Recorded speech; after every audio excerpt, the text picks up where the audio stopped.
Section 1610. General Rules for the Interpretation.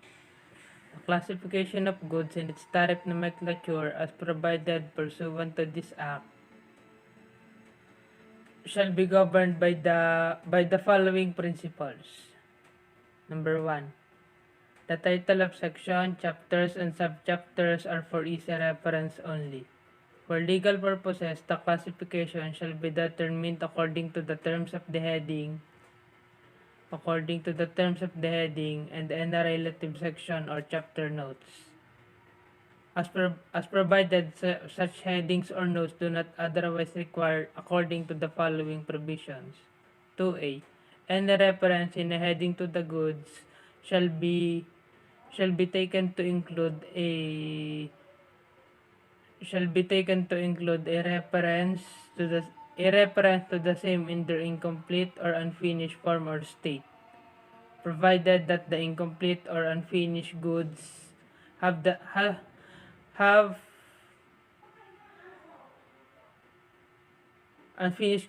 the essential character as presented on the complete or finished form or state, or falling to be classified as complete or finished by virtue of this rule presented unassembled or disassembled. B. Any reference in a heading to a material or substance shall be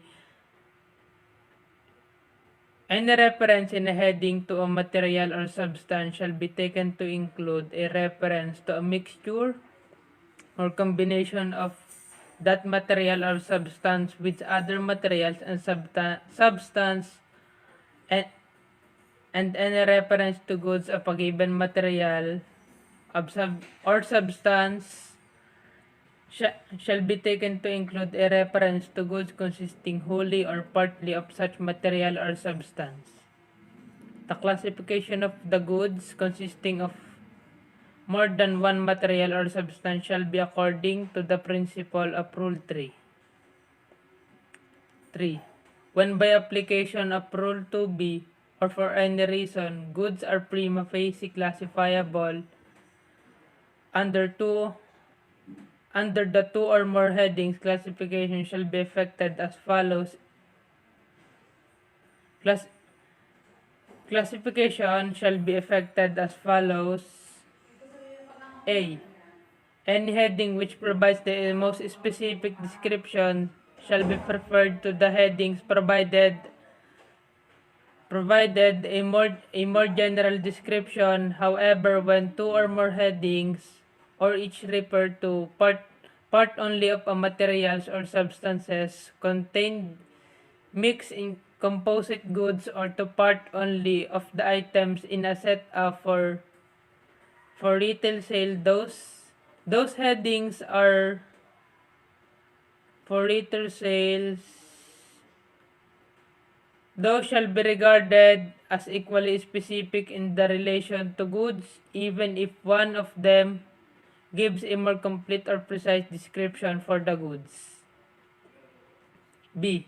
Mixtures, composite goods consisting of different materials or made up to different components, and goods put up in different components, and goods put up in retail sale which cannot be classifiable by the reference of 3A shall be classified if they consisted of the essential character insofar as this criterion is applicable. C. When goods cannot be classified by the reference to 3A or 3B, they shall be classifiable under the heading which equally merit consideration. Number 4. Goods which cannot be classified in accordance with rules above shall be classified under the headings in the appropriate to the goods to which they are most akin. Number 5.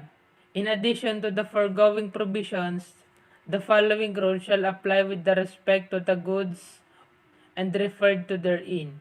A.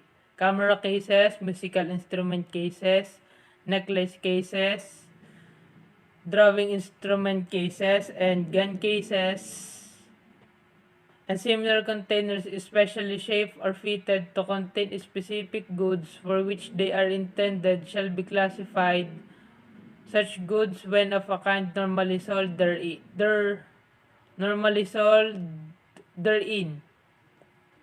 The rules does not the rule does not, however, apply to containers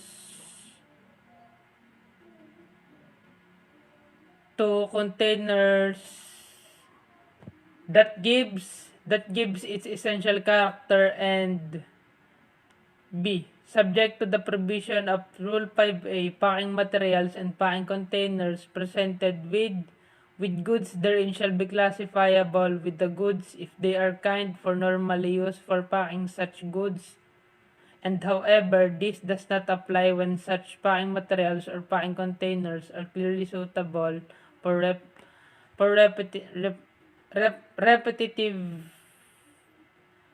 repetitive use.